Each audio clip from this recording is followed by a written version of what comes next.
दो भाई, जुड़वा भाई, एक ही कक्षा में पढ़ते थे। उन दोनों भाइयों में से एक भाई बहुत होशियार था, जिसका नाम ज्ञान था, और दूसरा भाई जो पढ़ाई में कमज़ोर था, उसका नाम विवेक है। वो दोनों भाई एक ही कक्षा में पढ़ते थे, लेकिन पहला ज्ञान बहुत बुद्धिमान था और विवेक, वो अपना विवेक का काम ही नहीं करता था। उसके शिक्षक और मित्र उन्हें विवेक को चिढ़ाने लगते थे, तू गधा है, तू कमज़ोर है पढ़ाई में। तरह तरह की भाषाओं से उन्हें चिढ़ाने लगते थे।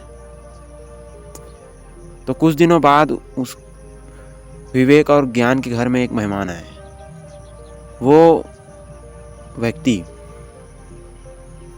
जो मेहमान आया था, वो व्यक्ति ज्ञान और विवेक की समस्याओं को देखकर उन्हें कुछ उपाय बताने लगते थे। उस मेहमान ने बताया उसके मम्मी पापा को कि विवेक को ये परेशानी है, तो विवेक को तुम एक भिक्षु के पास ले जाओ, बौद्ध भिक्षु के पास, ऐसे बोलने लगे। तो उस मेहमान की बात मानकर विवेक के माता पिता विवेक को बौद्ध भिक्षु के आश्रम में भेज दिया जाता है। और भेज देने के बाद विवेक को वहाँ पहुँचते ही विवेक बौद्ध भिक्षु से सवाल करने लगता है, हे मुनिवर, कृपा करके मुझे होशियार बना दीजिए, बुद्धिमान बना दीजिए। ऐसा सुनते ही बौद्ध भिक्षु मुस्कुराने लगते हैं। तो बौद्ध भिक्षु बोलते हैं मुस्कुराते हुए कि मैं तुम्हें ज्ञानी बुद्धिमान बना तो दूंगा, लेकिन मेरा एक शर्त है, तुम्हें 10 दिनों तक अपनी सांसों पर ध्यान केंद्रित करना है, यहीं बैठे बैठे। तो विवेक उस बौद्ध भिक्षु के बात मानकर 10 दिनों तक आलती पालती मारकर एक ही जगह में बैठकर अपने सांसों पर ध्यान केंद्रित करने लगा। धीरे धीरे उसके मन में जो सवाल थे वो धीरे धीरे खत्म होने लगे। वो एकदम शांत हो गया। उसके अंदर का सब बुरी चीज बैठ गया।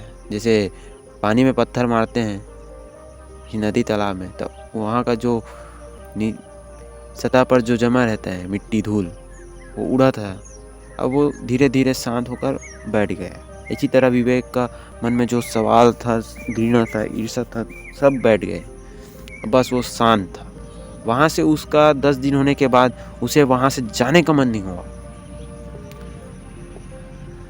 फिर भी गुरुदेव जो उसके बौद्ध भिक्षु थे, उन लोगों ने कहा कि तुम्हें यहाँ से अब जाना होगा। तो विवेक बोलता है कि नहीं गुरुदेव, मैं यहाँ से जाना नहीं चाहता, मुझे यहीं अच्छा लग रहा है, मुझे ये ध्यान बहुत पसंद है। तो गुरुजी बोलते हैं, बौद्ध भिक्षु,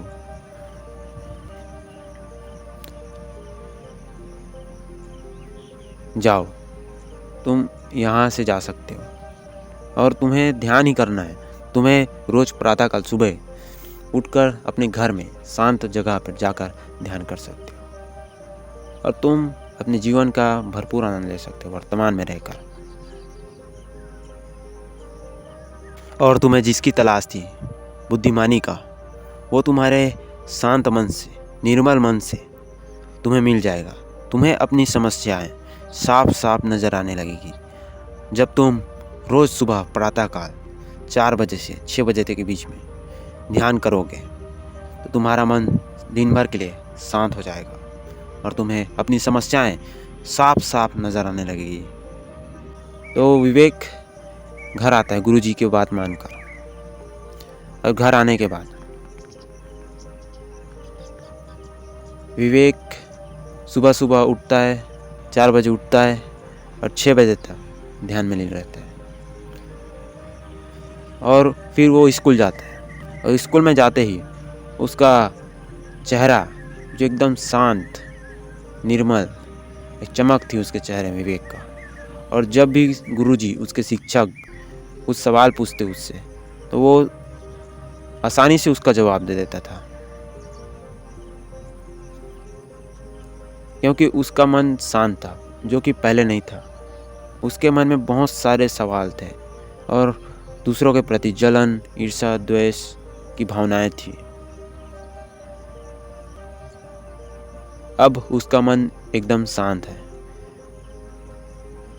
वो हर चीज मुश्किल से मुश्किल सवालों का जवाब देने लगा, और वो खुश रहने लगा। वो वर्तमान में जीने लगा, और उसे अपनी ज़िंदगी में कभी ऐसा आनंद की अनुभूति नहीं होती वो ध्यान करने के बाद उसे मिली। ध्यान करने से आपके अंदर विवेक, बुद्धिमानी आने लगेगी। बुद्धिमानी, हम कहते हैं ना किसी को बुद्धिमान है, क्यों कहते हैं? क्योंकि वो बड़ी से बड़ी समस्याओं को हल कर देता है। हाँ, ये आदमी बुद्धिमान है, ऐसे हम बोलने लगते हैं, लेकिन हम बोलते हैं ऐसे क्योंकि वो बड़ी से बड़ी समस्याएं या वो काम कर दिखाया जो किसी नहीं कर पाया, वो बुद्धिमान है। लेकिन ये बुद्धिमानी का पीछे का राज क्या है?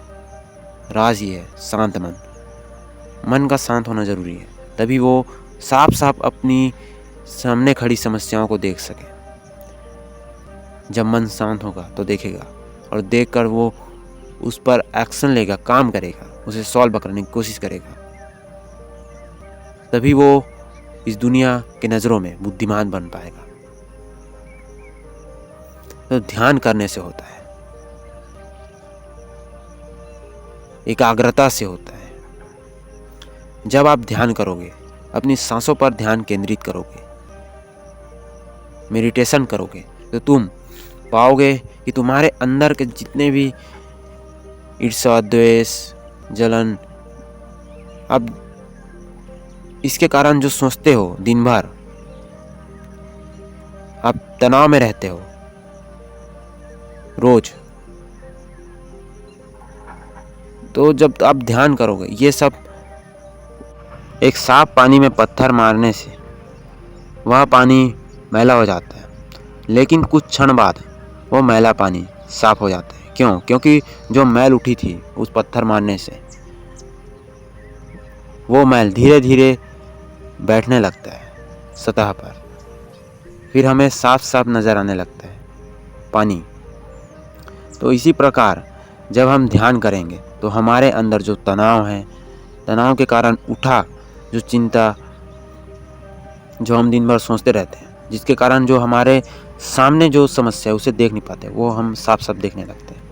और शांत होने के कारण हम अपने वर्तमान में रहते हैं। वर्तमान में रहने के कारण हम अपना जीवन आनंदमय बना लेते हैं। ध्यान करने की शक्ति ये है। तो ध्यान करिए, अपने जीवन में तनाव को दूर भगाइए और अपनी समस्याओं को हल करते हुए जीवन में आगे बढ़ते रहिए। धन्यवाद।